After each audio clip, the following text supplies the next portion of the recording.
Okay, let's go live. It's James speaking. If you've been on my channel for a while, you know I'm a big fan of creating videos. I create them as fast as I can. And if you're just starting out creating YouTube videos or building out your education business and you're going, okay, I got to have some content, I got to create some of these videos. How do I do it? And what do I actually need to get started? And do I have to have a bunch of equipment? All of that stuff. Well, what I'm going to do today, someone asked me this morning, they said, hey, what do I need to get started? So I said, let me put a video together, and I'm going to do that right now. So I'm going to show you how I've got myself set up. And the reason I'm going to do that is because in the time that the person asked about an hour ago, I was able to put a video together and be able to broadcast it now live. So I have a very, very simple setup that's easy to get started, that's easy to get scaling, so I can create as many videos as I want as quickly as I want. And that's the way I approach it as a online course creator, people building an education business who know that they have to get valuable content out that answers questions that people need to have. So what I'm going to go through is basically my setup for my studio. It's really a bedroom. And we'll go over what I've got set up for video. Again, very, very basic stuff. The sound stuff, the lighting that I've got set up, how I set it up, some extra kit that you usually end up doing. And then one cool thing that I have that I treated myself with a Black Friday Amazon sale. So that's what I'm going to go through. And I think my goal here is to just basically share some of the things that I ran into and some of the simple hacks that I use to do my setup pretty quickly. So here's the first thing I want to talk about. And I'm gonna have all the links to any of the products that I refer to. I'll show the pages where I got a whole bunch of tabs open up. So I'll try and show those so that you have those as we get going. So in the studio, like the studio where I'm actually filming this, I don't have my studio set up to show, or I don't have any cameras showing anything around me. But technically what this is this is a bedroom. The kids are all moved out now. So this is a bedroom. The door is closed on that side, and I have a window to the outside there. And it's not a big bedroom. That is a wall behind me. So first thing is you have to have some kind of private spot or a place that you can feel comfortable and close the door if you need to and have a little bit of privacy.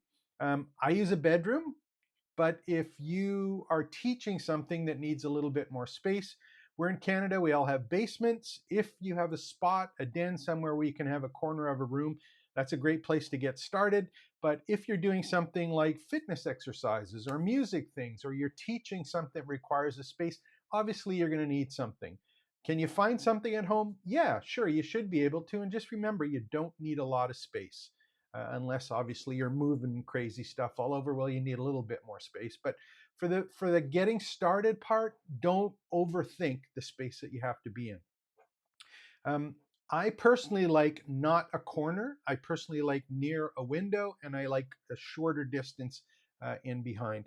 You're going to need some props. If you look actually below me here on the wall, you're going to see that there's a couple additional pieces that are there. And I think I got a picture here, so I'm just going to get rid of my guest in this particular case. Yeah, so I have a wall that we just put some strapping on. My wife is a stylist and home designer, so she had some props from her staging business that are in behind. So, you know, appropriate props, just basically throw something together that looks nice and is appropriate. And again, if you don't have a background, there's a whole bunch of tools now that are free that allow you to record with a fake or simulated background if you need be. A couple of the other things that you might want to have. The other thing I'll do is I'm going to go through these and I'll tell you the bare minimum and the ones that I have. I'll tell you the bare minimum basically at the end. But you can get a green screen, it's called. I'll show you one from Elgato that was really inexpensive. That takes a little more technical skill. You don't need one. I would much prefer just, you know, getting into some particular background. Couple things that I learned along the way, and I'll just share them with you. The first one is the bedroom had a carpeted floor. And with a carpeted floor comes a number of issues. The big one is that I'm on an architect or a drafting chair, which I'll show you the link to in a second, and I have a raised desk. But if you're on a carpet, oftentimes you get stuck or your chair gets stuck back and forth. So I would have preferred a solid flooring, either, you know, wood or vinyl plank, whatever you need to have there, but something that you can roll the chair around and move it around easily. I also have one of those plastic mats, but on a carpet, depending on the height of your carpet, oftentimes it ends up sinking and there's like dead spots in. So sometimes when I'm doing videos, for example, I might be doing something like this and you'll see that I'm off to the side of the picture. It's because one of the ruts or the divots that I had just didn't necessarily fit.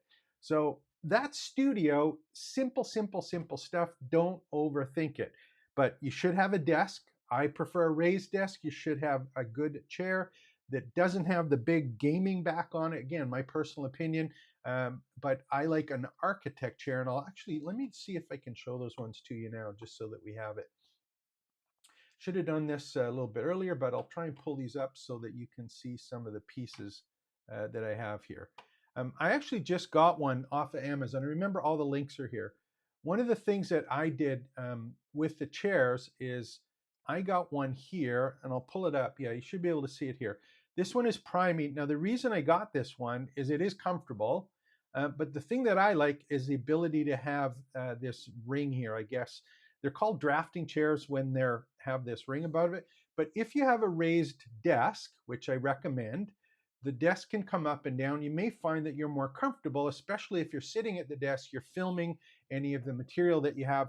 That ring makes me feel a little bit comfortable, whether legs hanging or just trying to play around with it. So I recommend doing something like that. And you can also look, if you go, for example, priming was one of the ones that was recommended to me. They have some nice chairs. There's lots of them available. That just happened to be the one that I settled on going for this. So chair, really, really important. The other one that I'm just going to pull up here on my screen, hopefully that we can get it. Yeah, so, you know, pretty straightforward. That's all you need. Just get some basics and get it set up. As far as videos go, I'm going to show you the pieces that I have with the videos. Now, you may see some other YouTube channels or other people talk about getting started with your smartphone. You certainly can. I recommend going past a smartphone, and I'll tell you why in a second. You can start with one, but I prefer a camera that has a little more flexibility in terms of the things that it does. And the one that I'm going to show you is called the Insta360. And the reason that I have that one is two reasons. The first one, and the big one, is that is an automatic tracking camera. So what happens is that when I have it set up, I have the option so that I can have it in front of me, but it will focus on me no matter where I go in front of it. So if I happen to be doing anything or doing any, any kind of teaching or tutorial or something that I'm doing that requires me to move away from the camera, it will actually follow me live and in real time. It also can be set so that it does only the headshot, a body shot, or a full body shot, and it even has a whiteboard version. So this is up from a smartphone, and there's a lot more flexibility in it, and of course it's 4K. So that one here, Insta460, and I'll bring that one up from here. And I got my screen set up where it's not the way I want it. Screens, I'll show you that in a second. So this one here is, let me pull, there's the Insta360 is this one here. And again, the ones that you see here, this one's the Insta360 link. Sometimes you will see on the screens here, sometimes it shows Canadian prices. I'm in Canada, so because I'm in Canada, it shows the .ca page, and that means that the prices might be different for you. And again, I'll put my affiliate links. If you're kind enough to click on those ones, you can do that as well. But this is the Insta360, and it basically sits up on top of your monitor or on a stand, if you have a stand in behind, which I'll get to in a second. And it's on a gimbal, so it can actually follow you around, and it's AI powered. And this one, when I bought it, there's the AI tracking I was talking about. And it also does, that's the other thing it does. It does have the capability to look down at your keyboard. So if you are doing something that requires you work in front of the camera, it does that as well. And there's the gesture control. So this one is a really cool one. I like it much better than just having a camera. On these ones, I think right now, yeah, it's $399 for a standard bundle like that. So that's the Insta360 link, that one is called. Okay, so we got those ones, we got a camera. The other thing that you're going to need to have is some kind of software to basically keep track or film or capture what it is that you're doing. Now, I'm going to talk about this a little bit because my personal preference when I'm doing training materials and how-to content is I try and do zero edit videos. So I'm not going to talk about all of the video editing software. Is if you feel that you need to do all sorts of fancy edits, there's software for doing that. I'm doing the bare minimum. And what I use is a piece of software called Ecamm, and I'll bring this one up for you. And what's special about Ecamm is it allows me to do live streams to YouTube or any other platform that accepts live streams, or you can record and do live streams at the same time. Now, the part that is interesting for me on this is because it is a live stream broadcasting, it has the ability to do scenes. And what this means to you is I can switch from here to here to here to here on the fly if I want to. And in fact, I have a whole bunch of additional basically screens or scenes set up so that instead of filming something from one camera, then going to another camera, and then going to another camera and using a piece of software to try and put it together and make it look all fancy with transitions and things like that, I can do that up front and get it set up as scenes. And I've got 5 or 6 scenes set up, and anytime I do a video, irrespective if someone asks me in the morning or they asked me 10 minutes ago, I can go and start filming right away and then not have to edit anything. And you'll notice on the bottom of the screen, it says trainingsites.io/join. Please join if you haven't already. It's free to become part of my personally branded campus. But you can change those on the fly. And for the live streams, you can actually have the live chats coming in and be seen on the screen and shared by everyone. So this is a super flexible way of doing it. It's easy to get started once you have some scenes done. And they've got a great community of people helping you out and showing you how to use it. Now, there is a couple other programs that are specific to Windows. The one that I just showed you, Ecamm, is Mac only. The one that is similar, that's available for Windows, is open source, and that's called OBS, or Open Broadcaster Software. That one you can download and start playing right away, and it runs on everything. And it does the exact same thing. It's a little more technical in my opinion, but it does the exact same thing. Now, that's software. Ecamm costs, I think, $200 and some for the pro version.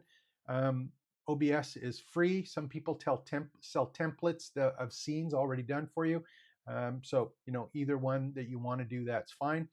If you are just an absolute beginner and you want to get started, one of the things you might want to consider is using something like StreamYard, or I'll just open these one. And again, I have all the links for these as well. So using StreamYard, and basically what that is it allows you to create or pick from scenes that are similar to this, and this, even guest modes where you're interviewing people, but you can set those up ahead of time with StreamYard and be able to stream as well as just record. And the other one that's like that is called Riverside.fm. Does exactly the same thing as StreamYard, and again, really flexible, easy to use, and it's stuff that is kind of like a much better Zoom recording that is more broadcast as opposed to getting on a call where you're just interacting with someone. So that's all I use for doing the videos. I don't have any fancy cameras with links all over the place. This is just a simple webcam, Insta360 link, piece of software running on my desktop, and on the desktop I have Ecamm or something similar to OBS that does all of the edits. So just bare bones, easy to get going with it, pretty simple. So, if we've got our little bit of a desk set up and we've got a thing to like capture some video, what's next? Well, one of the things that I struggled with, and let me just, let me see if I have one here. I don't have one. One of the things that I started off with is I had a microphone. You're going to need to capture some sound. And one of the things I had was a microphone, and that microphone was one of, let me just see if this would be better. Yeah, it was one of the ones that was like a desktop microphone that sat on the desk in front of me. And one of the things that was frustrating to me is I had to kind of reach around the microphone to get to the keyboard. Now, some people have a fancy desktop microphone, but what it does, I don't know if you can see this one. I don't think it's close enough. Sometimes you'll see that there's some kind of arm and a microphone on it in front where that desktop microphone is hanging off to the side with an arm. I didn't really like that. Having looked like a studio, I was doing training materials or training courses. I didn't want to have a whole bunch of equipment showing over the place. So what I did is I bought what's called a wireless lavalier mic. And if you look on my screen, where, let me just see, there we go, right there. So if you look, oh, wrong side. If you look here, you'll see that there's a little microphone right here. That is my microphone. And this one's from Hollyland. I'll open that one up for you. And the way that this one works is uh, this is a little case that it comes in when you purchase it. And you can see that there's two microphones. There's one right here, one right there, sorry. And there's actually a little adapter, and that adapter fits in either to your smartphone and or the computer that you're using. It's just a standard USB connector. Now, the cool thing about this one is it works with a magnet, so I can place it anywhere that I want. And there's two of them, and they're mobile. So if you're on your phone or if you're moving around, for example, the camera's following you, you're doing shots in a basement office or a studio where you need to move around or do a little bit of a presentation, you're all set up now to do that. I like that particular setup. It's the one that I prefer. And the reason that I like this one is because it does have, let me pull this up. It does have, for example, the magnet background. I had bought some other ones. This one was 173 Canadian right now. That one's called the Hollyland Lark Mark II. And you can see this little connector that I'm moving my mouse on. That just fits into the bottom of your phone if you're using a phone, or the USB slot on your PC. And then you've got two microphones that basically connect. And I think on this one, I've seen a couple tests on this one. You can get like 100 yards away from the actual device that you're hooked up to, and it will still record your voice. So that one's really cool. I quite like that one, and that one's from Hollyland. So you got to have some sound. That's cool. What's next? Well, you want to make sure, of course, that you have some light. And lighting, I'm going to show you two things for lighting. The first one is, and again, this is something I had a lot of trouble with at the start, and it took me a long time to get it right. Now, personally, I don't know what skin tone you have, or the part of how professionally made up you think or you want to be. For me personally, I struggled a lot at the start because I have rosacea, which is a reddening of the face. And if you look at some of the pictures and videos that I did in the early days, like it was like super red. And then if I was able to get some light to make it right, it was like I had this huge shiny forehead that was all over the place. And it was kind of frustrating because you want to look professional, but it was taking too long to get me set up. So I did a little bit of research on this, and you'll hear some terms called a key light and a fill light. And I have two lights. One is just off to my left. It shows on the right, but my left-hand side. So there's a light that's there, and then I actually have a light on the ground shining up. So those are the actual lights that I have. And those particular ones that I'm using there are called RBG panels, and the ones that I use are from Newer. And I bought them as a pack of two, and basically they look something similar to this, and they have some smaller ones. This one's 18 inches a bin. How big the office is and how big you need. You can get started for a group of two, and these basically just fit on stands, and you can have them shine on you and adjust with an app. If I show all the app here, for example, on this one, I don't know if you're able to see it, This one allows you to adjust the color, the temperatures, how bright they are, everything about the lights. You can go and adjust those. Now, one of the things, if you are doing anything with those kind of lights, those heavy ones, one of the things that I do recommend is getting one of these covers or filters for it. And what that does is just diffuses a light so it's not as shiny. So if you find you have to light yourself, but you find that maybe because you have so much forehead to show like me, if it gets too shiny, hopefully you can set up those diffusers to do it. And there's a whole bunch of different kinds. I just have a real simple one, but if you shop around on Amazon, you'll see there's some interesting ones as well. Now, the other thing that I do with this is, if you'll notice in behind on mine, you notice there's kind of a blue kind of tint there. The other thing that I did is, instead of having and working to get the white background to appear the proper white, which who knows what the proper white is, but instead of having to work really hard at it, what I did is I purchased from Govee, and these are the same guys, Govee, these are the same guys that do Christmas lights, those strip lights, those ones that sometimes you'll see in people's media room or up along the wall or corner. I purchased these ones, and this is basically an LED light that stands in each corner. And in my case, what I can do is I can adjust the colors or change what happens with them. And those are just in two corners, so I have two of them, and that just fills the background. And again, they have a simple app that allows you to do a whole bunch of different things.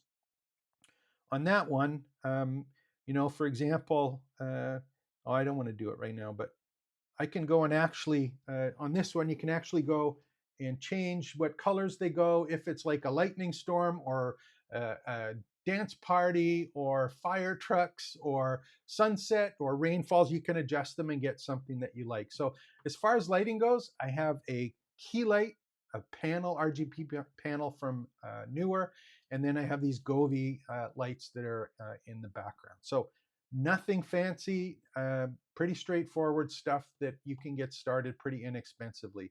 And those lights, you might find them on sale. Mine were, I think they were $100 for a pack of two $200 for a pack of two when I first purchased those ones. So here's the other thing that I recommend. We're going through this. We've got some lighting, we've got a microphone, we've got a camera. There's a couple things that I highly recommend. The first one is that you get a couple attachments or monitor arms to keep your monitor up off the desk so that you can adjust it, and also do things like move a light on a stand that's attached to the desk. I used to have tripods up before, and a lot of times I found, because I'm in a small room, it ends up that you are kind of moving around desks and things to get the tripods to set up properly. So I like the lights actually attached to the desk. And Newer, Elgato, and again, I'll put some links to these companies. They have some desk stands that basically clamp on tightly onto the desk, which is more than enough to get started. Couple things that I will have to have that I added pretty quickly. I suggest getting two monitors.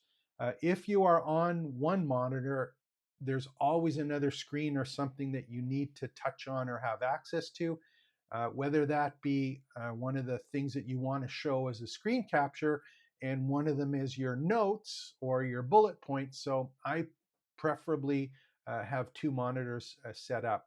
You may have, if you're using some kind of basic computer, you may be using a notebook.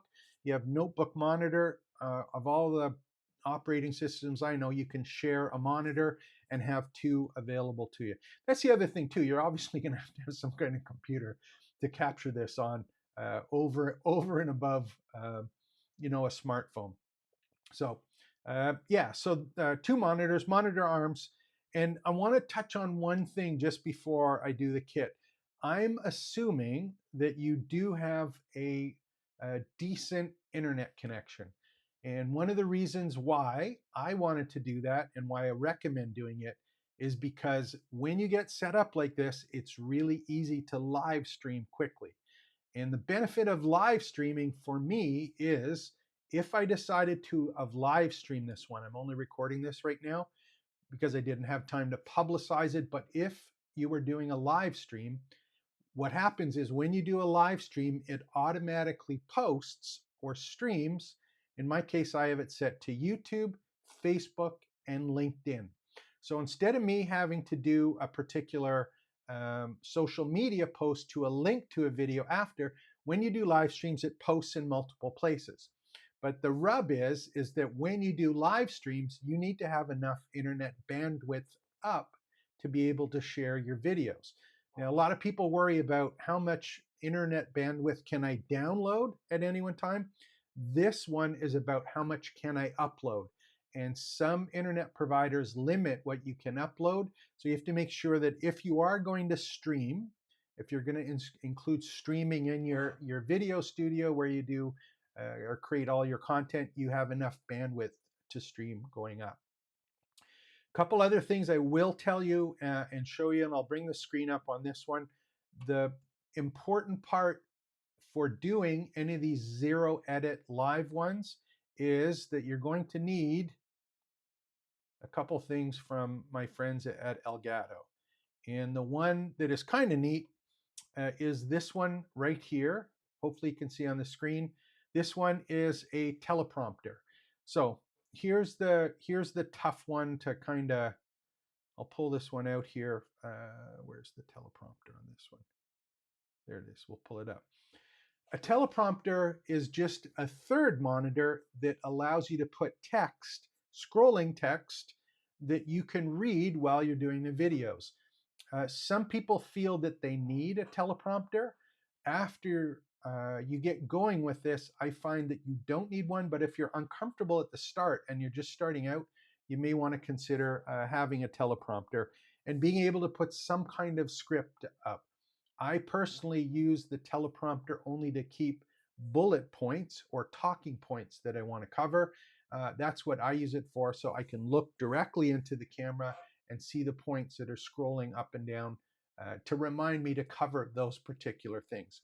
So again, if you're starting out, teleprompter might not be a bad idea. They're available directly from Elgato, or in this case, let me just pull up the ones that we have here. I'll pull it up and hopefully the screen comes up. Yeah, there we go. So this just sits on a stand in behind. And the cool thing with this, of course, is your camera is actually looking through the teleprompter.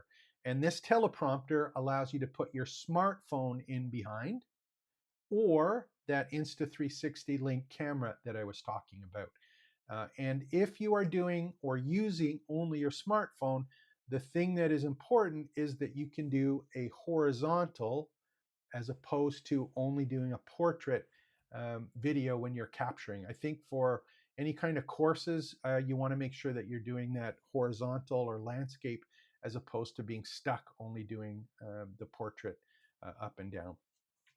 So teleprompters are kind of cool. The other one that if you're serious about live edits that you're going to have to do is called a Stream Deck. And there's two Stream Decks that I recommend. The first one is basically just called a Stream Deck. I'll open that one up here. And basically what a Stream Deck is it's this right here. And what you do is I can just quickly press the buttons and it switches between the different scenes. So that's right down on the corner of my desk. All I do is I click it and that allows me to do those live edits on the go. So that one I highly recommend. That one right now, this one is $209. There's even a smaller one that used to be available. I'm not sure if it was. And it had only six buttons. And then they have fancier ones, but this one is usually more than enough basically for me. Now, the other thing that you might want to do is if you're kind of up on this or you just have some very basic setups, the other one that you might want to do is, I'll just open this one. This one's a Stream Deck, but it's a different one. This is actually a Stream Deck pedal, which I have as well. And this one basically sits at your feet, and there's three buttons on this one. There's a foot pedal on the left, a foot pedal on the right, and one in the center. So if you click one, for example, on the left, it changes one Stream Deck or one scene back. Or if you do it on the right, it goes one forward. and you can set it up that it either ends or stops. You can program all of these particular keys. So I think a Stream Deck is really important when you're getting going and playing around with these ones. So which are the ones that I recommend to get started with? Which are the ones that are important? I think, again, my basic setup is that I started off with this camera, which is the Insta360 link. That one I highly recommend. I use Ecamm for the setup. I think I closed that. I think I closed it. You've got to use either Ecamm, StreamYard, or OBS, one of those two, how to get set up. So you got a camera, you got software. I recommend that you get the Lark M2, that wireless mic, unless you're looking for that kind of interview vlogging style. And get some kind of lights. And again, the ones that I recommend are these RGB lights that I was showing you. And the RGB lights come, oh, pardon me, I didn't have the screen on. The RGB lights come in white only, or in color ones. You can adjust those. So let me just show you this is the one I missed. The X360X Link is the one that I recommend. Ecamm is the software that I use. The RGB panels and the Lark microphone. That is the basic, enough to get going, pretty straightforward stuff. And if you get that set up and you've got your monitor in front of you, a mic, place to capture it, you can start creating video tutorials really quickly. And it takes a little bit of practice, but once you get going with it, it's easy to do. And in this example that I'm sharing with you right now, I got asked this maybe an hour and a half ago on the trainingsites.io site. It said, hey, how are you set up to do it? And I've got this set up now, and I can pump out videos as quickly as possible in enough editing, in enough style for me and my education business. Now, obviously, if you're dealing with, sophisticated business-to-business tutorials, you might be in a different situation. If you're having to show something that maybe requires a little bit more than a studio, then things might change around a little bit. And I'm going to show you one trick right now that can make all the difference in how you can actually start capturing all of this.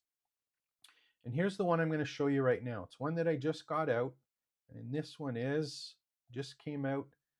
Here we go. Let me show you this one. One of the things that I did purchase earlier is this is the Insta360 Flow. And what happens on this one is basically I can put on this one a smartphone on it, and this is a gimbal, and you can actually have it either on a stand, think of it as a selfie stick, but it will actually follow you around and focus on you no matter where you're going or what you're doing. So that other one that I showed you, the Insta360, was a camera that does that as well. This one is one that is portable and allows you to do it. And the best part is, this one uses a smartphone. It can use the horizontal, but the part that's important is that Hollyland microphone pops into the bottom and you can record your voice in good quality.